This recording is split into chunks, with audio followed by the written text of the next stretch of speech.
কোনো টিমের জন্য ডেফিনেটলি ভীষণ একটা ভালো একটা জিনিস বা একটা গর্বের, মানে এইটা পুরোটাই যায় আমাদের দর্শক যারা সিনেমা হলে সেটা দেখেছেন তাদেরকে পুরো এটা আমাদের। আমি আমার টিমের পক্ষ থেকে, প্রজাপতি টুয়ের পক্ষ থেকে আমি সমস্ত শ্রোতা, সমস্ত দর্শক যারা 25 দিন ধরে ছবিটাকে দেখেছেন বা আগামী দিনও দেখবেন তাদেরকে দাদা তুমি কালকে যে অ্যানাউন্সমেন্ট, কালকে কেন আজকে তো প্রজাপতি 3 কবে প্ল্যান করবে বলো? প্রজাপতি টুয়েরকে কাজটা করতে হবে, ওটা কোশ্চেন। প্রজাপতি 3 আমার মনে হয় না কি এখন খুব দরকার, যেটা একটা ভালো ছবি। এই বছর আমি ক্যালেন্ডারটা যেহেতু আগে বলেই দিই এই বছর কী কী আসতে চলেছে। আমরা ফেব্রুয়ারি থেকে রমেশ দাদার শুটিং সেটা এখন ফার্স্ট স্ক্রিপ্টিংয়ে কাজ চলছে। তবে দাদা যে প্রশ্নটা আসবো সেটা হলো, কালকে অনির্বাণ ভট্টাচার্য একটি পোস্ট করেছেন যে আই বিকেম চিকেন, এবং সেটাকে অনেকে বলছে যে তুমি অনির্বাণদার আজকে এতদিন পরে দাঁড়িয়েছো, সেটা নিয়ে প্রশ্ন আসছে যে এতদিন তুমি বলনি বা এরকম বলা কথা। তুমি এটাকে নিয়ে কি আমার নাম অনির্বাণ বলে, আমার মনে হয় এই প্রশ্নের অনির্বাণ নিজে ভালো। আমি কারো কী পোস্ট কী করেছে, কার কী মন্তব্য, কার কী বক্তব্য সেই উত্তর দেওয়ার জন্য আজকে আমি আসি।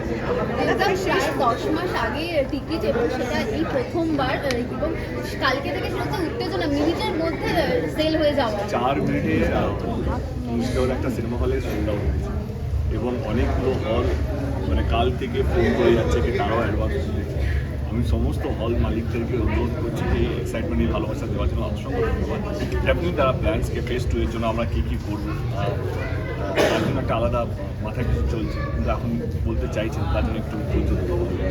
হ্যাঁ মানে সেটা টিকিটাকে যেটা বলতে চাই, যারা যারা কালকে এরকম একটা টিকিট কেটেছে, মানে ভারতবর্ষে এরকম কিছু এরকম করে এক্সাম্পল নেই। এটাই একটা গর্বের ব্যাপার যে বাংলা ছবি একটা কিছু করে দেখালো যেটা ভারতবর্ষের জন্য একটা ইতিহাস হয়ে থাকবে। মানে আজ এরপর থেকে যখনই কোনো আলোচনা হবে হায়েস্ট মানে কত গ্যাপের মধ্যে একটা অ্যাডভান্স বুকিং শুরু হয়েছে, সেই গ্যাপটা 10 মাসের কোনো এক্সাম্পল নেই।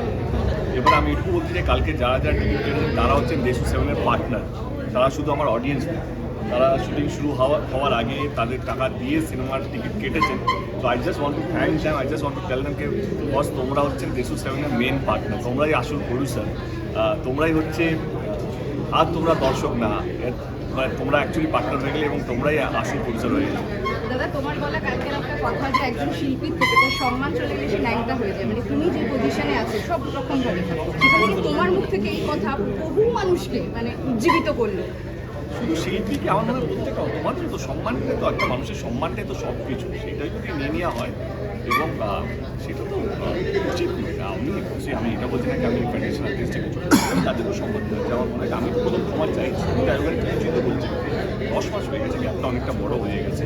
এবার তোমাকে যদি 10 মাস চাকরি থেকে বাদ দিয়ে দেওয়া হয় এবং কোথাও চাকরি করতে না দেওয়া হয় না, তোমাদের ওয়ার্ল্ডে জোর করে আমি যদি বলি যে তুই কাজ থেকে কালকে কাজ করবি না, আমি তো বার করে দিলাম তোকে, আমি অন্য কোথাও কাজ করতে দেবো। 10 মাস হয়ে যাওয়ার পর এটা যদি তোমাদের গায়ে হোক, তোমাদের সঙ্গে ভারতবর্ষে যে কোনো মানুষের সঙ্গে হোক, শুধু কাজ থেকে বার করলাম না, তাকে অন্য কোথাও কাজও করতে দিলাম না, এবারে সে কি করবে, কোথায় যাবে?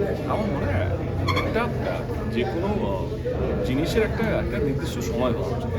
কোনো যদি কোনো আসামিকে যদি তার দণ্ড দেয়, তাকে বলা 2 বছরের জন্য তুমি জেলে যাও, টাইমটা সেট করে দেওয়া হয় এবং এইটা যদি সারাজীবনই চলতে থাকে তো একটা আমি বলছি না অনির্বাণ আসামি বা অনির্বাণ যোগ করতে, আমার মনে হচ্ছে একটা মানুষ সে কষ্টের মধ্যে আছে, সেই কষ্টটা আমি বুঝতে পারছি এবং আমি প্রতিবাদও করছি, আমি এটা বলছি আমি লড়াই করার জন্য প্রস্তুত। অনির্বাণ আমার ভাই হয় না, আমার কেউ হয় না, ও আমার শিল্প, আমার কালিগ। আমি এইটুকু অনুরোধ করতে চাই যে একটা ছেলে 10 মাস কাজ পায়নি বা কাজ করতে দেওয়া হচ্ছে না, অন্য কোথাও কাজ করতে দেওয়া হচ্ছে না, সেটা আমার মনে হয় একটু ভাবার সময়। দেবদা 2026 তোমার জন্য পুরো শুভ সঙ্গে 2খানা রুক্মিণী মানে তুমি, হ্যাঁ 2টো রুক্মিণী। 26 কোথায় দুটো? না তুমি যেটা ইয়েতে গিয়ে বলেছো, 27 হ্যাঁ মানে তুমি যেটা গিয়ে বলেছো যে হলের প্রতিশ্রুতি দিয়েছো, দেব প্রতিশ্রুতি রাখতে জানে এবং দেশুকেও ফিরে আনিয়েছে দর্শকের ইয়েতে। C the thing is that cinema প্রেমিক তো মানে সিনেমাকে সত্যি প্যাশনেটলি ভালোবাসি এবং শুধু সিনেমা নয়, আমি আমার ইন্ডাস্ট্রিকেও ভালোবাসি। এমন কিছু করতে চাই যেটা শুধু আমি একা বড় হলাম, তোমরাও বড় হলে আমার ইন্ডাস্ট্রিও বড় হলো। কালকে যখন এই প্রসঙ্গ উঠবে, তোমরা তো রিপোর্টার, কোনো একটা ফর এক্সাম্পল সাউথ বা বম্বে থেকে বা অন্য কোনো ফিল্ম ইন্ডাস্ট্রিকে একটা বলো এই তো 1 মাস আগে সিনেমা হাউসফুল হয়েছে, দেখেছেন কত বড় তোমরা সেখানে তোমরা নিজেরাই লড়াই করতে পারবে। আরে তোরা কি বলছিস, 10 মাস আগে একটা বাংলা ছবি হাউসফুল দিয়ে দিয়েছে, 80% হাউসফুল, তাও 7:30 AM show. It's not that আমি প্রাইম টাইম নিয়েছি, এমন বলিনি আমি 4টার সময় শো নিয়েছি বা 5টার সময় শো নিয়েছি, আমি সকাল 7:30টার সময় শো, যেটা বাংলা ছবি কেউ নেয়। ঠিক ঠিক। মানে সেই জায়গা থেকে সেটা যে কত বড় ঝুঁকি ছিল। তোমরা তো শুধু হাউসফুল দেখছো, কিন্তু এইটা হাউসফুলের অনেক দিন আগে মাথায় চলছিল এমন কিছু করতে চাইছিলাম, সেটা এটা না বলে দেব রংবাজিও করছে। I didn't take the prime time, আমি বলিনি আমাকে 12টা বা 4টের সময় শো চাই। 7:30টার সময় শো, অনেক সময় যে সিঙ্গেল স্ক্রিনে নিয়েছি সেখানে 7:30টার সময় হলই খোলে, মানে প্রিয়া যদি বলি বা অশোকা যদি বলি, বা তাদের কাছেও এটা প্রথম শো হবে, মেনকা যদি বলি। তো আমি এটা রংবাজি বা দেব কত বড় স্টার বা দেব শুভশ্রী কত বড় হিট জুটি, এইটা প্রমাণ করার জন্য নয়। আমি চাইছিলাম কি এমন দেব শুভশ্রী যে ফ্যান্স আছে যারা সত্যি, আমরা তো দেখলাম আগের দিন আমরা যখন নজরুল মঞ্চে এইটা করছিলাম, ইভেন্টটা করছিলাম, তখন যে মানুষের চিৎকার চেঁচামেচি, চোখের জল, আবেগ, সেইটা আমাদের কোথাও যেন নাড়িয়েছে, এবং আমি তাদেরকে একটা স্পেশাল ফিল করাতে চাইছিলাম। এবং এটাও মাথায় আছে যেদিন ওনারা আসবেন সিনেমা হলে, এখন আবার বলছি কি প্রত্যেকটা seat will be taken care of, কি প্রত্যেকটা টিকিট উইল বি লাইক, এটা ওয়ান অফ দ্য মেমোরেবল দিন হবে।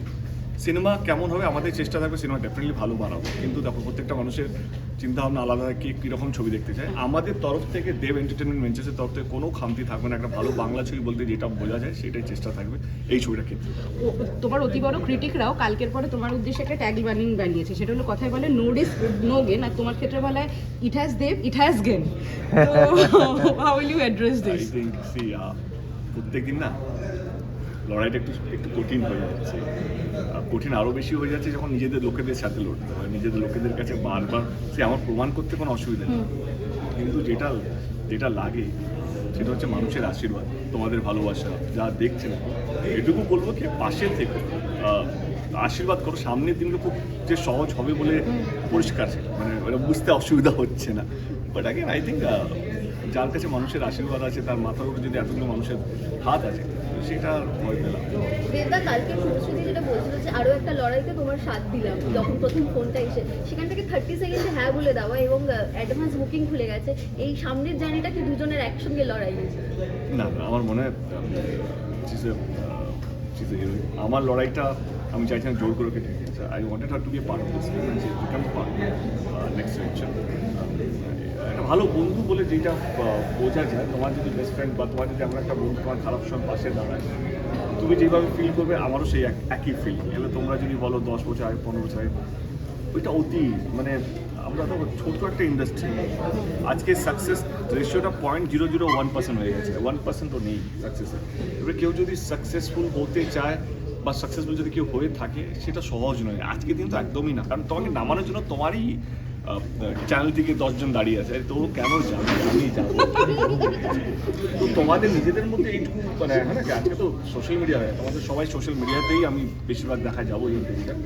সোশ্যাল মিডিয়ার জন্য তোমাদের লাইফে এত কম্পিটিশন হতে পারে, আমাদের সিনেমা ওয়ার্ল্ড, আমাদের লাইফে কম্পিটিশন বুঝতেই পারছো কি, আর এখন তো পরিষ্কার দেখাও যাচ্ছে, বোঝারও দরকার নেই। তো কী বলবো, মানে এরকম ঘটনা ঘটেছে, কালকে সেন্সর বোর্ডকে চমকানো হয়েছে কে দেবকে করো মেল, বুক মাই শোকে মেল পাঠানো হয়েছে, সেই বুক মাই শো মেল আমাকেও পাঠিয়েছে কি স্যার ऐसा है, এরা আপনাকে প্রোডাকশন নাম দিয়ে আমাকে মেল পাঠিয়েছে, কে সেন্সর বোর্ডকে করে তার নাম দিয়ে আমাকে পাঠানো হয়েছে। আমি এটুকু বলতে, এটা তো বাংলা ছবির ইতিহাসের এমন একটা জিনিস করলাম, আমার মনে হয় সবাই গর্ব করা উচিত। যে পাচ্ছে একে ফোন করছে, যে পাচ্ছে ওকে মেল করছে, এটা একটা ইলিগাল। আমি আরও যেটা হচ্ছে ইভেন্ট, একটা ফার্স্ট শো ইভেন্টের মতন আমরা প্ল্যান করছি। আমি ওই 2 ঘন্টায় আমি গান চালাবো না সিনেমা দেখাবো, সেটা আপনারা দেখতে পারলে সারপ্রাইজ। আমি কিন্তু সেটার জন্য লিগ্যাল প্রস্তুতি নিতে শুরু হয়ে গেছে, মেল করতে শুরু হয়ে গেছে, চমকাতে শুরু হয়ে গেছে। এবারে আমি তোমরা হাউসফুলটা দেখছো, হাউসফুলের পিছনে দাঁড়িয়ে আছে, দেখতে পাচ্ছি এতগুলো ছুরি আমার সামনে দাঁড়িয়ে আছে, কেউ আমার সব আমারই লোক। ঠিক আছে, বাংলা ছবির ইতিহাসে এমন কিছু একটা করলাম, আমার মনে হয় কি এইটার জন্য ইন্ডাস্ট্রি, আমার মনে হয় কি ইন্ডাস্ট্রির সম্মান বাড়বে। এবং আমি আমার বন্ধু বান্ধব যারা আমার ফ্র্যাটার্নিটিতে, যারা আমার কলিগ, যারা আমার একই ইন্ডাস্ট্রি, তাদেরকে একটা অনুরোধ করতে চাই, আমি বড় হলে আমরা সবাই বড় হব, তুমি বড় হলে আমিও বড় হব। আমরা কেউ বাইরের নয়, আমরা সবাই একই ইন্ডাস্ট্রির একজন সৈনিক। আমি চাই সবারই সহযোগিতা, আমি চাই সবারই সাপোর্ট, আমি চাই সবারই মানে হয় না কি বলবো, কি মোরাল একটা স্ট্রেংথ, মানে তোমাদের সম্মান, আমার সম্মানটাও কোথাও যেন তোমাদেরই সম্মান। তো ইটস নট দ্যাট কি দেব কত বড় হনু এটা প্রমাণ করতে চাইছে, দেব ইন্ডাস্ট্রিকে কোথায় নিয়ে যেতে চাইছে, এটা হচ্ছে আমার একটা ভিশন। আমি সমানে এটা প্রমাণ করে গেছি। আজকে নজরুল মঞ্চ যখন ভিড় হলো, আমরা চলে গেলাম নেতাজি ইন্ডোর স্টেডিয়ামে, 12,000-13,000 লোক টিকিট কেটে এসে দেখে সেই টাকাটা আমরা ফেডারেশন জমা দিয়েছিলাম, টেকনিশিয়ানের কাজে লাগিয়েছিলাম। আমি আজকে বলতে চাই না, বাট কালকে যে টাকাটা উঠেছে ফার্স্ট ডে ফার্স্ট শো থেকে, আমাদের মাথায় আছে সেই টাকাটাও আমরা কোনো নোবেল কজে ইউজ করবো, কোনো একটা মানুষ যে মানুষগুলোকে সত্যি দরকার, যেহেতু আমরা অনেক সোশ্যাল ওয়ার্ক করে থাকি, কিন্তু এই টাকাটাও আমরা কোনো একটা কাজে দেবো এবং আমরা সেটা হিসাবও দেবো, কত টাকা আমরা টিকিট থেকে পেয়েছি, আমাদের প্রোডুসের শেয়ার কত, আমরা কোথায় কোথায় টাকাগুলো ইনভেস্ট করেছি, কোন কোন মানুষের সাহায্যের জন্য, সেটাও আমরা বলে দেবো। এই টাকাটা আমরা এই লোকগুলোকে দিয়েছি, এই আপনার টিকিট কেটেছেন শুধু সিনেমা কেনার জন্য নয়, আপনার এই টাকা দিয়ে অনেক মানুষের ভালো হচ্ছে, ভালো হবে, সেটাও প্রমাণ করবে। কিন্তু এইটাগুলোকে একটু সঙ্গে থেকো, যে মানুষটা কাজ করছে তার পাশে থেকে। যেটা এখন খারাপ লাগে না যতবার এটা আসে, তখন মনে এটা তো জানাই ছিল, আমাকে আরো একটু অ্যাকচুয়ালি জানাইছিল, আমি জানতাম কে কোথায় কে ফোন করবে, সেই নামটাও জানতাম, কে কাকে ফোন করবে সেই নামটাও জানতাম। তো সেই নামগুলোই ঘুরে এসছে আমার কাছে। তো এখন অঙ্ক কঠিন না, অঙ্ক সহজ। অন্য কোনো ঘরানার কোনো ছবি করবে পরে, অন্য ঘরানার ছবি।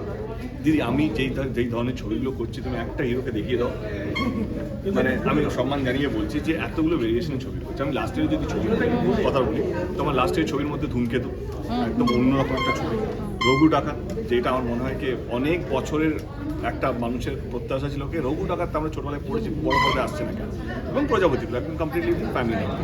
এই বছর যদি হয় অ্যাম্বুলেন্স দাদার মতন একটা ছবি, যেখানে পদ্মশ্রী প্রাপ্ত একজন মানুষ, তার কন্ট্রিবিউশন টু দ্য সোসাইটি, তাকে মানে সিনেমার মাধ্যমে দর্শকের কাছে নিয়ে আসা, এটাও তো একটা অন্যরকম পদক্ষেপ। আমি দেশু বলেছি। আমি শুনতেই পাচ্ছি না, এত দেশ দেব দেশু বলেছি। কি বলেছে দেশ, দেশু কি অন্য ঘরানার ছবি করবে? তুমি যেদিন প্রডিউসার হবে, তুমি যেই ঘরানা নিয়ে আসো সেই ঘরানা। না, না, ঠিক আছে।